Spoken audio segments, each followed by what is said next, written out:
राधे राधे दोस्तों, आज मैं आपको एक बहुत अच्छी कहानी सुनाने जा रही हूँ। अगर आपको मेरी कहानी अच्छी लगे तो मेरे चैनल को लाइक, सब्सक्राइब और शेयर ज़रूर करें। एक गांव में एक गरीब किसान रहता था। उसका एक बेटा और एक बेटी थी। बेटी बड़ी थी और बेटा छोटा था। वह और उसकी पत्नी दोनों बच्चों की शादी करके इस संसार से चल बसे थे। बेटी की शादी बहुत अमीर घर में हुई थी। उनके पास बहुत धन था, नौकर चाकर थे, धन की कभी कोई कमी नहीं थी। बेटा बेचारा बहुत गरीब था। वह दिन भर खेती में काम करता, फिर भी घर का खर्चा ठीक से नहीं चल पाता था। उनके पास ज़्यादा धन संपत्ति भी नहीं थी। वह प्रतिदिन कमाता था, अपने परिवार का पालन पोषण करता था। जिस दिन उसे कोई काम नहीं मिलता था, उस दिन उनके पास खाने के लिए कुछ नहीं होता था। जिस दिन मेहनत करता था, उसी दिन घर में चूल्हा जलता था, नहीं तो घर में चूल्हा नहीं जलता था। उसकी पत्नी भगवान शिव की भक्त थी। वह बहुत ही नियम, कर्म और पूजा पाठ करने वाली थी। वह प्रतिदिन भोलेनाथ के मंदिर जाया करती थी और वहाँ पर पहले मंदिर की सफाई करती और फिर भोलेनाथ की पूजा करती थी। भोलेनाथ में बहुत श्रद्धा और विश्वास होने के कारण उसे अपनी गरीबी से कभी कोई शिकायत नहीं थी। घर की हालत चाहे जैसे भी हो, वह पूजा पाठ जरूर करती थी। इसलिए गरीब होते हुए भी उसके बच्चे संस्कारी थे और वह थोड़े में भी गुजारा करके अपने पति के साथ खुश थी। दूसरी तरफ जो उसके पति की बहन थी, अपनी अमीर होने के कारण वह बहुत घमंडी थी। गरीबी गरीबी के कारण उसके साथ कोई रिश्ता नहीं रखती थी। उसे शर्मिंदगी महसूस होती थी अपने भाई के साथ। उसे लगता था मेरा भाई मेरे बराबर नहीं है। वह अपने भाई और उसके परिवार से मिलना भी पसंद नहीं करती थी। एक बार बहन की नंद की शादी थी। उसने अपने सभी रिश्तेदारों को शादी के लिए आमंत्रित किया, लेकिन अपने भाई की गरीबी के कारण उसको नहीं बुलाया। भाई को जब इस शादी के बारे में पता चला तो उसे अच्छा नहीं लगा, परंतु उसने अपनी पत्नी से झूठ बोल दिया कि मेरी बहन की नंद की शादी है, मुझे उसमें जाना है। तब उसकी पत्नी ने कहा, तुम्हारी बहन ने बुलाया तो है नहीं और ना ही कोई आमंत्रित आया है कि हमें आमंत्रित किया गया हो। तो इस पर उसके पति ने कहा, नहीं, मेरी बहन ने मुझे निमंत्रण दिया है, इसलिए मुझे वहां जाना है। इस तरह अपनी पत्नी से झूठ बोलकर अपनी क्षमता अनुसार उससे जो भी संभव हो सका वह कपड़े और उपहार लेकर अपनी बहन के ससुराल के लिए चल पड़ा। जब वह अपनी बहन के ससुराल पहुंचा तो उस पर किसी की नज़र नहीं गई, परंतु जो उसकी अमीर और घमंडी बहन थी, उसने उसे खिड़की से देख लिया कि उसका भाई आया है, लेकिन वह उसे देखकर पीछे हट गई और सोचने लगी कि मैंने तो भाई को शादी में बुलाया ही नहीं, फिर भी आ गया है। उसे भाई को अपना घर देखकर अच्छा नहीं लग रहा था। तभी उसकी देवरानी ने उसे बताया कि तुम्हारा भाई आया है। वह दौड़ी दौड़ी अपनी जेठानी के पास गई और उससे कहने लगी कि दीदी, आपका भाई आया है। तब वह अपनी देवरानी से कहने लगी कि द्वार पर मेरा जेठ ससुर बैठा है, इसलिए मैं नहीं जा सकती, मुझे उनसे शर्म लगती है। तुम मुझे यह बताओ कि मेरे भाई का भेष कैसा है और वह क्या लेकर आया है। तब उसकी देवरानी कहने लगी कि दीदी, तुम्हारे भाई ने तो बहुत ही मैले से कपड़े पहने हुए हैं, जो जगह जगह से घिसे हुए हैं। उनके हाथ में एक थैला भी है जिसमें उसने कुछ रख रखा है। यह सुनकर उसकी बहन ने कहा कि तुम जाओ और मेरे भाई को पीछे की दरवाजे से घर के अंदर भेज दो। अब उसकी देवरानी गई और उसके भाई को पीछे के दरवाजे से भेज दिया। भाई आते हुए रास्ते भर यह सोच रहा था कि वह बहुत दिनों बाद बहन से मिलने आया था, तो बहन मुझसे मिलकर बहुत खुश होगी, लेकिन पैसे के घमंड में अंधी बहन ने भाई की भावनाओं को नहीं समझा। भाई के अंदर आने पर उसने भाई को पानी तक नहीं पूछा और ना ही बैठने को कहा। उससे यह भी नहीं पूछा कि उसका कैसा हाल है, परिवार में सब कैसे हैं, भाभी और भतीजे कैसे हैं। इससे उल्टा वह उससे कहने लगी कि तुम्हें यहाँ पर किसने बुलाया है और यहाँ क्यों आए हो। वह भाई को ताने मारने लगी और कहने लगी कि तुम इस फटीचर हालत में मेरे यहाँ आए हो, यहाँ आकर तुमने मेरी सारी इज्जत खराब कर दी। तब भाई कहने लगा कि बहन, मेरा तुमसे मिलने को बड़ा दिल करता था, इसीलिए मैं यहाँ आ गया, लेकिन मुझे पता नहीं था कि तुम मुझे देखकर खुश नहीं होगी। बहन कहती है, ठीक है, अब तुम आ ही गए हो तो मेरे साथ आओ। यह कहकर वह अपने भाई को एक कमरे में ले जाती है और उस कमरे में उसे बंद कर देती है और कहती है कि जब तक मैं ना कहूँ तुम इस कमरे से बाहर नहीं निकलना। बेचारा भाई पैदल गया था, भूखा प्यासा था, लेकिन बहन ने उसकी कोई खोज खबर नहीं ली। धीरे धीरे 2 दिन बीत गए। बहन ने दरवाजा नहीं खोला। शादी में काफी रिश्तेदार आए हुए थे और घर मेहमानों से भरा हुआ था। मेहमान तरह तरह के भोजन पकवान खा रहे थे, लेकिन कमरे के अंदर भाई बेचारा भूख प्यास से तड़प रहा था। जब उससे नहीं रहा गया तो उसने दरवाजे को बजाना शुरू कर दिया। दरवाजा थपथपाने की आवाज़ सुनकर उसकी बहन के भांजे की बहू ने दरवाज़ा खोल दिया और वह बिना अपनी बहन से मिले और बिना किसी को कुछ कहे चुपचाप पीछे के रास्ते से बाहर निकल गया। वह समझ चुका था कि उसकी बहन उससे मिलना नहीं चाहती और ना ही वह उसके साथ भाई बहन का रिश्ता निभाना चाहती है।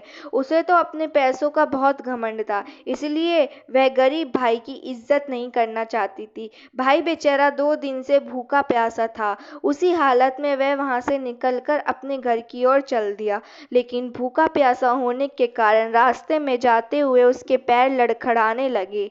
चलते चलते वह बीच बीच में बैठ जाता और फिर चल पड़ता। ऐसा करते करते वह आधे रास्ते आ गया और भूख प्यास के चलते अब वह बिल्कुल चल नहीं पा रहा था। अंत में जब उससे सहन नहीं हुआ तो वह बेहोश होकर गिर पड़ा। अपने भक्तों का हमेशा ख्याल रखने वाले भोलेनाथ और माता पार्वती यह सारा दृश्य देख रहे थे। माँ पार्वती ने कहा, यह तो बेहोश हो गया है।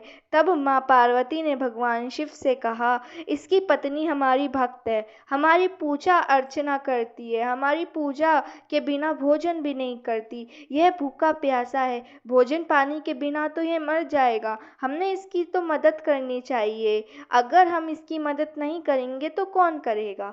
भगवान भोलेनाथ ने कहा, देवी आप चिंता मत कीजिए, हम इसके पास जाते हैं। भगवान भोलेनाथ ने साधु का रूप धारण कर लिया और माता पार्वती ने एक बूढ़ी औरत का रूप धारण कर लिया। इसके बाद वह दोनों वहां प्रकट हो गए। माता पार्वती ने उसका सिर अपनी गोद में ले लिया और बोली, बेटा आंखें खोलो। भगवान भोलेनाथ और माँ पार्वती की कृपा से उसकी बेहोशी एकदम खत्म हो गई और उसने आंखें खोल दी। जब उसकी आंखें खुली तो उसने कहा कि माँ आप कौन हैं और कहाँ से आई हैं। तब वह बूढ़ी माँ कहने लगी कि मैं इसी जंगल में रहती हूँ और जब मैंने तुम्हें गिरते हुए देखा तो मैं तुम्हारे पास चली आई। उससे बोली कि बताओ तुम्हें क्या परेशानी है। बूढ़ी माँ ने इतना कहते ही वह बेचारा फूट फूट कर रोने लगा। माता पार्वती ने उससे पूछा, बेटा क्या हुआ, तुम रो क्यों रहे हो। तब वह माता पार्वती से कहने लगा कि माँ, मैं अपनी बहन से बहुत प्यार करता हूँ। मेरी बहन की नंद की शादी थी, उसने मुझे शादी में नहीं बुलाया, लेकिन मैंने भाई होने के नाते जाना जरूरी समझा। मैंने जैसे तैसे कैसी भी पैसे उधार लेकर जो भी मुझसे संभव हो सका वो अपनी बहन के घर लेकर गया, लेकिन मेरी बहन ने मेरे साथ कैसा व्यवहार किया मैं किसी को बता भी नहीं सकता। इसके बाद उसने सारी आप बीती उस बूढ़ी माँ को सुना दी। वह रोने लगा और कहने लगा कि जब मैं घर जाऊंगा तो मेरे बीवी बच्चे पूछेंगे आप शादी में गए थे, वहां से क्या लेकर आए हैं, तो मैं अपने बच्चों को क्या जवाब दूंगा। यह सोच सोच कर ही मेरी जान निकले जा रही है। यह सुनकर बूढ़ी माँ ने कहा कि बेटा चिंता मत करो, थोड़ी दूर हमारे साथ चलो, वहाँ पर मेरा बगीचा है। बगीचे में तरबूज और ककड़ी लगे हुए हैं। तुम तरबूज और ककड़ी तोड़ लो और अपने थैले में भरकर अपने घर ले जाओ। तब वह बोला, हाँ माँ, यह ठीक रहेगा। उस बूढ़ी औरत की बात मानकर उसने अपने थैले में तरबूज और ककड़ी तोड़कर भर लिए और घर की तरफ चल पड़ा। वह अपने घर पहुंचता है तो उसकी बीवी बच्चे भाग कर आते हैं। उससे बच्चे पूछने लगते हैं कि पिताजी, अब क्या लाए हो? ज़रूर बहुत अच्छी अच्छी चीज़ें लेकर आए होगे, क्योंकि आपका थैला तो भरा हुआ दिखाई दे रहा है। बुआ तो बहुत पैसे वाली है, इसलिए बुआ ने हमारे लिए ज़रूर कुछ अच्छे उपहार भेजे होंगे। यह सोचकर बच्चे अपने पिता को घेर लेते हैं। उसकी पत्नी भी हाथ में पानी का गिलास लेकर आती है और कहती है कि दीदी ने ऐसा क्या दे दिया कि थैला भरा हुआ है। अब वह बेचारा अपनी पत्नी को क्या बताता। वह कहने लगा कि जो भी दिया है वह सब इस थैले में ही रखा है। यह कहकर वह बाहर चला जाता है। उसकी बीवी थैला खोलती है तो देखती है कि उसमें एक तरबूज और एक ककड़ी रखे हैं, जो बिल्कुल सोने की तरह दिखाई दे रहे हैं। यह देखकर वह बहुत आश्चर्य में पड़ जाती है कि नंद ने तो बहुत ज़्यादा दे दिया है। उससे अपने भाई का दुख और गरीबी देखा नहीं जा रहा होगा, इसलिए नंद ने इतना ज़्यादा दे दिया है। वह जब तरबूज काटने लगी तो उसमें क्या देखती है कि तरबूज के बीजों की जगह हीरे मोती चमक रहे हैं। जब उसका पति घर आया तब वह उससे कहने लगी, यह क्या दिया है दीदी ने? उसका पति यह सोचकर सकपका गया कि अब उसकी पत्नी कहेगी कि शादी में तो लड्डू, पेड़े, बर्फी जैसी चीज़ें मिलती हैं और तुम ये खीरे और तरबूज लेकर आए हो। वह कहने लगा कि ऐसा क्या भेज दिया, मैंने तो देखा ही नहीं है। तब वह बोली कि ज़रूर दीदी को तुम पर दया आ गई होगी, उन्होंने हमारे लिए इतना धन भेजा है। इतना धन भेजने की क्या ज़रूरत थी? ज़रूर उनसे अपने भतीजे और भाई का दुख नहीं देखा जा रहा होगा। हमारी नंद कितनी अच्छी है, उन्होंने हमारी दरिद्रता दूर कर दी है। इस तरीके से वह बहुत पैसे वाले बन गए। अब काफ़ी दिन हो गए थे। उस गरीब भाई ने यह राज अपनी पत्नी को नहीं बताया था। भाई ने अपनी पत्नी को नहीं बताया तो पत्नी के मन में तो यही था कि हम नंद की वजह से पैसे वाले हुए हैं। उधर उसकी नंद तो अमीरी में घमंड के मारे चूर चूर हो रही थी। उसने कभी यह जानने की कोशिश भी नहीं करी कि मेरा भाई मुझसे बिना मिले भूखा प्यासा यहाँ से गया है, वह कैसी हालत में होगा। उससे कोई लेना देना था ही नहीं। उधर भाई की पत्नी उस पर जोर दे रही थी कि जब हमारी दीदी ने हमारे लिए इतना किया है, तुम्हारी बहन जब तुम्हें इतना चाहती है तो तुम जाओ और उसे कुछ दिन के लिए यहाँ लेकर आ जाओ। वह भी कुछ दिन अपने मायके में घूम जाएगी। तब उसका भाई कहने लगा, ठीक है, मैं अपनी बहन को लेने जाऊंगा। अब भाई के पास भी काफ़ी पैसे थे। वह अच्छे कपड़े पहनकर तैयार हुआ, बहन के लिए अच्छे अच्छे उपहार खरीदे और यह सब लेकर अपनी बहन के ससुराल की तरफ चल दिया। जब वह अपनी बहन के घर पहुंचा तो उसकी देवरानी ने उसे देखा तो वह भागकर उसकी बहन के पास गई और अपनी जेठानी से कहने लगी, दीदी, तुम्हारा भाई आया है। अब फिर वह घमंडी बहन कहने लगी कि मेरा भाई आया है तो किस भेष में आया है? उसकी देवरानी कहने लगी, तुम्हारे भाई तो रेशमी वस्त्र पहने हुए है और काफ़ी सारे उपहार लेकर आया है। तब वह कहने लगी, ठीक है, दरवाजे पर मेरे जेठ ससुर बैठे हैं, इसलिए अपने भाई से मिलने मैं ही जाऊंगी। और मैं दरवाजे पर आती है और भाई भाई कहकर अपने भाई को घर के अंदर ले आती है और उसका आदर सत्कार करने लगती है। यह देखकर उसका भाई सोचने लगा कि बहन में कितना बदलाव आ गया है। जब मेरे पास कुछ नहीं था तो वह मुझे अपना पानी तक नहीं पूछती थी, और आज जब मेरे पास धन दौलत है तो मेरी कितनी खातिरदारी कर रही है। लेकिन उसने यह सब अपने मन में ही रखा। फिर वह अपनी बहन से बोला कि बहन, तेरी भाभी बहुत याद कर रही है तुझे और जिद कर रही है कि कुछ दिनों के लिए तुझे ले आऊं।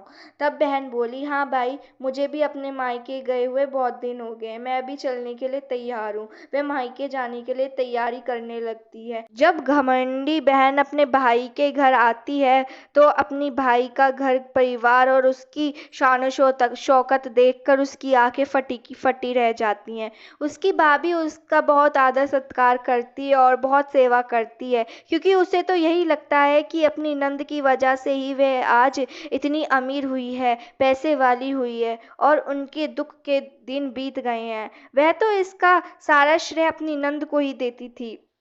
वह मन से ही यह मानती थी कि मेरी इस नंद ने हमारी मदद की है, इसी ने हमें सोने के तरबूज और खीरे मोती भेजे हैं। अगर मेरी नंद धन नहीं बेचती तो हम लोग ऐसे ही गरीब रहते। यह सोचकर अब वह अपनी नंद की हर मुराद पूरी करती है। उसकी नंद कहती है कि मुझे यह साड़ी खरीदनी है और यह मुझे लेना है, तो वही फरमाइश पूरी करती। उसकी भाभी उसे सब दिलवाने लगती, उसकी हर फरमाइश पूरी होती। अब नंद का वापस अपने ससुराल जाने का समय आ गया था, तो भाई बोला, ठीक है, बहन को विदा तो करना ही है, लेकिन मैं अपनी बहन के लिए एक जोड़ी जूते बनवाना चाहता हूँ।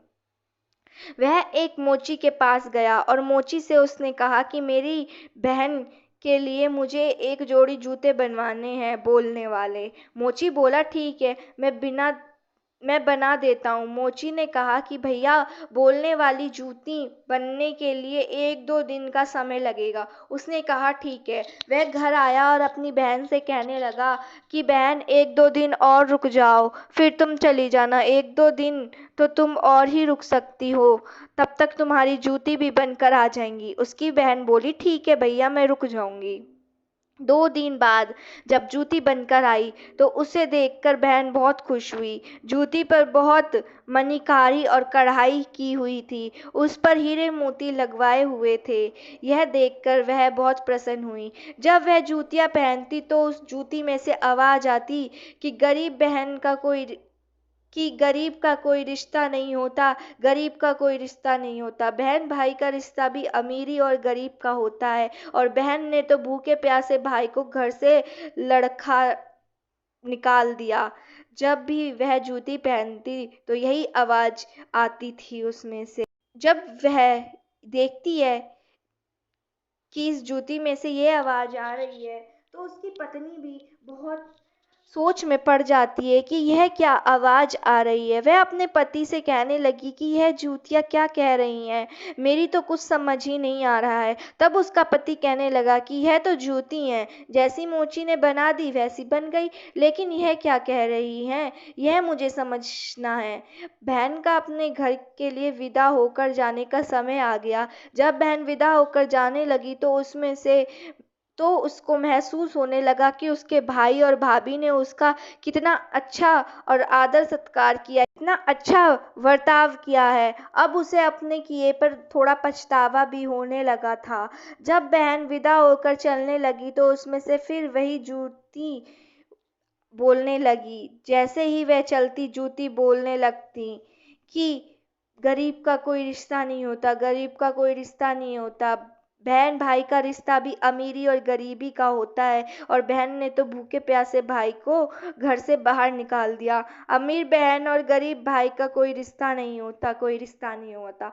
अब बहन के दिल में भी पछतावा होने लगा कि मैंने अपने भाई के साथ कैसा बर्ताव किया है, और इतना कुछ होने के बाद भी यह लोग मेरे साथ इतना अच्छा बर्ताव कर रहे हैं। अब उसके दिल में इस बात को लेकर बहुत पछतावा था और वह अपने ससुराल आ गई। उसकी भाभी अपने पति से कहने लगी कि जरूर कोई बात है जो तुम मुझसे छिपा रहे हो। अब उसकी पति बोला कि मैं तुमसे कोई बात नहीं छिपा रहा हूँ। वह बोली, नहीं नहीं, तुम मुझसे जरूर कुछ छिपा रहे हो। वह जिद करने लगी कि उन जूतियों का क्या राज है, वह मुझे भी बता दीजिए। तब उसके पति ने बताया कि जब हमारे पास कुछ नहीं था, मेरे कपड़े भी फटे पुराने थे, जब मैं अपनी बहन के घर उसकी नंद की शादी में गया था तो मेरी बहन ने मेरा आदर सत्कार बिल्कुल नहीं किया था। मेरी बहन ने मुझे एक गिलास पानी भी नहीं पूछा था, बल्कि मुझे एक कमरे में बंद कर दिया था। मैं उस कमरे में 2 दिन तक भूखा प्यासा बंद था, और उसके बाद मेरी बहन के भांजे की बहू ने कमरा खोला। मैं वहां से निकल भागा।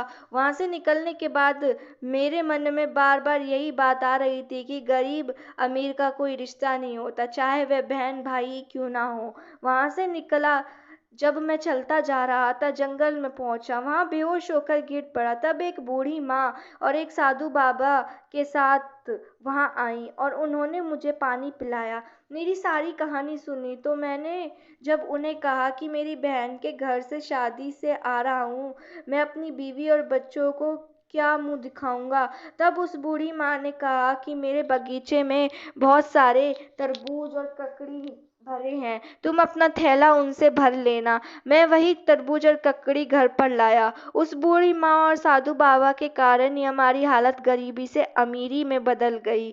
मेरी बहन ने हमारी कोई मदद नहीं की थी और ना ही उसने हमें कोई धन दिया था। उसकी पत्नी कहने लगी, मैं तो आज तक यही सोच रही थी कि मेरी नंद की वजह से हम पैसे वाले हुए हैं।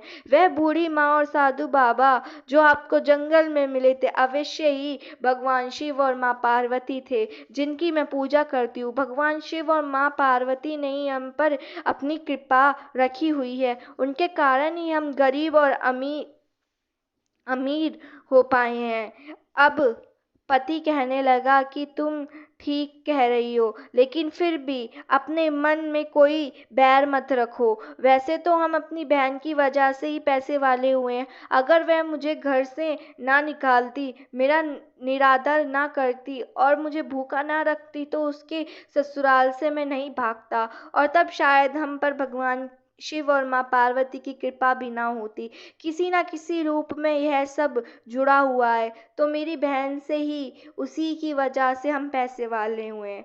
वह अपनी पत्नी को समझाने लगा और कहने लगा कि मेरी बहन के प्रति तुम अपने मन में दुर्व्यवहार मत रखना।